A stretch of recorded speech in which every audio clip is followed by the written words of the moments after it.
Good evening. You're watching Matthew Jensen, drinking some whiskey. It's what I do best. For the record, this is my first video, so if you are one of my first viewers or one of my first videos, I thank you so very kindly for your interest. This evening, we will be drinking this absolutely wonderful whiskey called Ancnoc Rascan. I've long extolled the Ancnoc 12-year-old as one of the most beautiful entry-level Scotch whiskies. A lot of younger people who've traditionally not been sure whether whiskey was something for them because they've been put off by drinking their father's or grandfather's blends, such as Bell's or Ballantine's or something along that line, with a few chunks of ice in a rough tumbler, probably stolen when they were underage. I don't know, I'm not here to judge, but we can all accept it. That's not a great way to be introduced to whiskey. Those whiskies are very acerbic, designed to be mixed with cola or soda or something like that in the Jack Daniels kind of variety of price range. And I don't recommend them. And a lot of people are put off of whiskey because they try that kind of thing first because they're accessible from a price point of view. But Ancnoc 12-year-old, beautiful fruity whiskey, very light on the palate, very smooth, thoroughly recommend it. But this is the limited edition Rascan. Now, a Rascan is a rake-like instrument that is used for clearing heather off of the peat before they harvest the peat to smoke the barley. So yes, this is a peated malt. Now, a lot of, again, people are put off of the peated malts because they've tried some of the more challenging peated malts. Now, I'm a lover of peat myself, and I think Laphroaig is a wonderful drink. But it's fair to say that it's also somewhat challenging to the novice.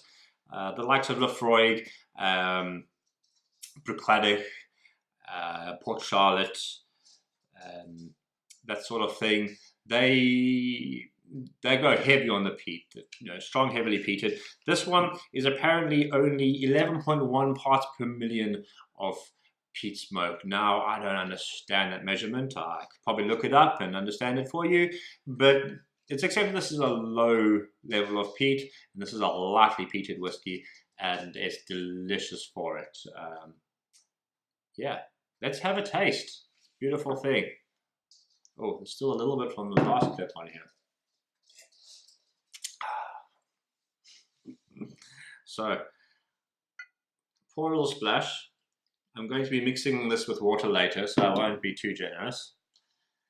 Okay, so if we have a look at the color, it's very light, very transparent whiskey.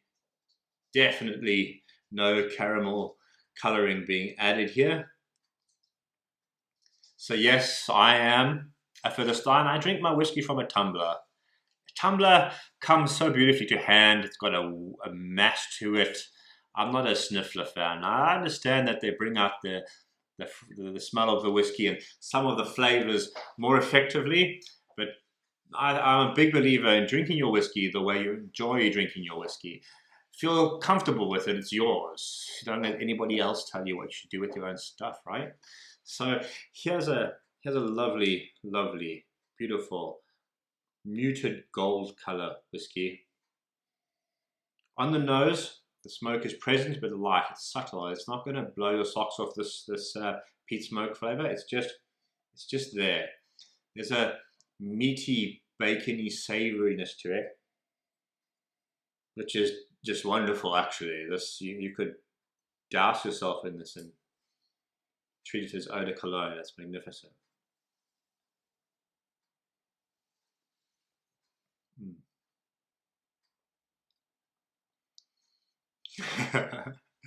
I think I may have taken 2 clips just so that I got to drink some more, because this is a beautiful whiskey.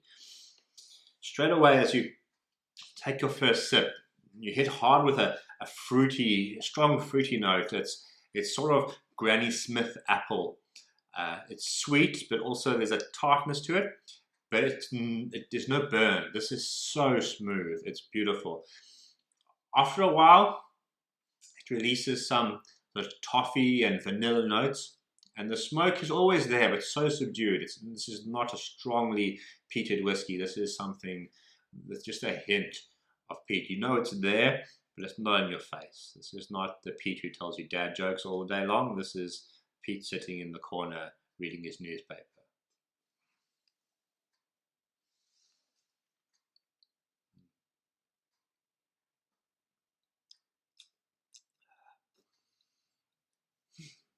You know, this is a review, so I'm supposed to pay some attention to the camera, but I would just love to just sit here and just drink this beautiful malt all night long. But I won't, and I'm actually going to do something quite sad next, because this is a 46% alcohol at bottling whiskey. Now, these days, it's more common for whiskies to be bottled at 40%, and those whiskies are designed to be drunk straight as they come. But at 40% and over 40%, especially around the 46% and upwards, you are expected to cut your whiskey very slightly with distilled or local spring water from the same region of Scotland where the whiskey came from. It's beautiful and romantic, but no one's got the time to keep distilled water to hand. However, there are some whiskies where they're a bit oily, and at the higher bottling strengths, the water does really bring out a lot more flavor. So for the purposes of the review, and yes, I've done it before, so I know it's not really worth it. You could just take my word for it, but I'm going to show you and I'm going to explain to you what it's like. Even at the cost of the last few sips of this magnificent whiskey. Oh man, it's good. So I have this very wonderfully sophisticated pipette here. It's a drinking straw. Not just any drinking straw, but a bendy straw. In the fullness of time, I will acquire a pipette, but I'm not one for drinking water with my whiskey, so I don't use it for my own personal consumption. Tragically, the smoke is lost off the nose, and so is the bacon. Actually, the nose is quite uninspiring with some water. It doesn't give much. Maybe this is where I should have a sifter. Probably, but blah blah blah. Actually, this glassware that I'm using, I'm a huge fan of it. It's this Bavarian titanium crystal made by a company called Spiegelau. I discovered it a few years back when it was an anniversary present from my wife, and sorry, I'm being distracted by the whiskey again. The glass, it's magnificent. It's so strong, and because it's titanium crystal, it's very hard to break. Very tough glassware. So if you're the kind of person who likes to party and invite people over and wants to give them something nice to drink out of, I strongly recommend a Spiegelau. But it's back to the whiskey. It's lost its nose. Quite tragic. Can't smell a damn thing now. Now, this is interesting. The smoke is almost completely gone. Yes, this tastes exactly like the 12-year-old, which is no bad thing, because the Ancnoc 12-year-old is a superb whiskey. I am a fan. It's wonderful. It's one of my favorite entry-level whiskies. I recommend it to everybody who I meet who is a little bit wishy-washy on the subject of whiskey. I say, hey, buy a bottle of this. Then tell me if you still don't like whiskey. That's it. It's tragic to lose that smokiness. That smokiness is some good shit. And let's see what else. Let's see if we gained anything from losing that smokiness, shall we?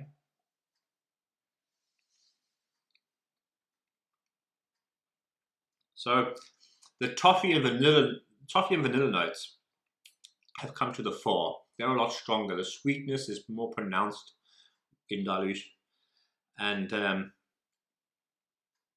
yeah, it's good. It's a good whiskey, but it was a better whiskey before I put the water in. Life choices, eh? So I strongly recommend you drink this whiskey as it comes, straight. Okay, pour it in a glass. Don't drink it straight from the bottle, but pour it in a glass. But this whiskey does not need to be diluted. It's wonderful, just like it is.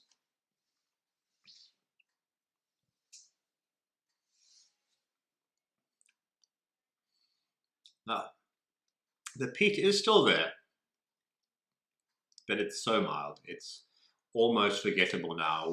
Before I put the water in, the peat had a stronger presence.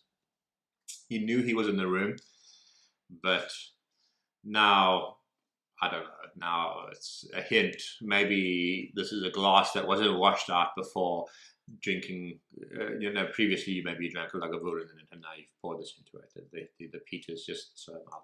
Speaking of Lagavulin, 16-year-old comes in at the same price as this. This is not a cheap whiskey. It's not an expensive whiskey. I mean, in the world of whiskey, you've got whiskies that are in the thousands of pounds, but this is more something. This is still at roughly entry level.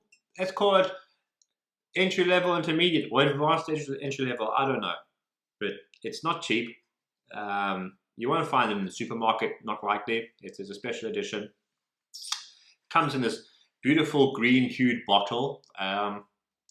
The darker bottles in the wine and beer industry are usually used to protect the contents from sunlight, but whiskey doesn't age in the bottles. This is purely for aesthetic purposes, and it does look good, and it's a nice, solid, chunky piece of glass as you would expect. So it's all good, premium product.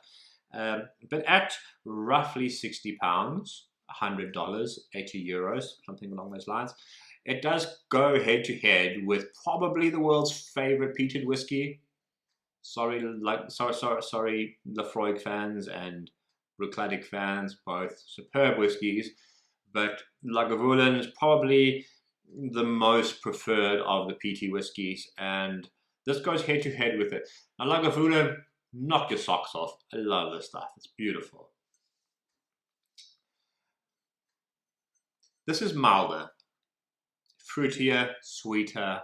It's for a different audience. This is for someone who likes their citrusy, fruity Speysides, likes their smooth Highlands, but wants just a hint of malt. They want to remember drinking a Lafroig, but they don't actually want to drink a Lafroig.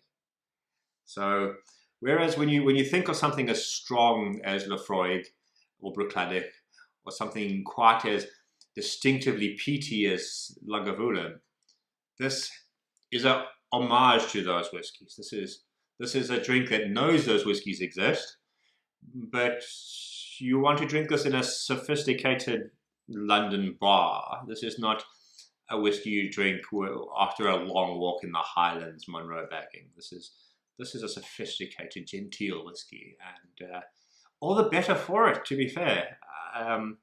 There's no reason why a beautiful peated whiskey should be a challenge and kick your butt for wanting to have a taste of it. This is a smooth, delicious, fruity, sweet, beautiful, soft, gentle, golden whiskey that, I just want more of. And I'm so sad that I put water in this last sip. But guys, girls, and everybody else, thank you so much for watching, and bottoms up.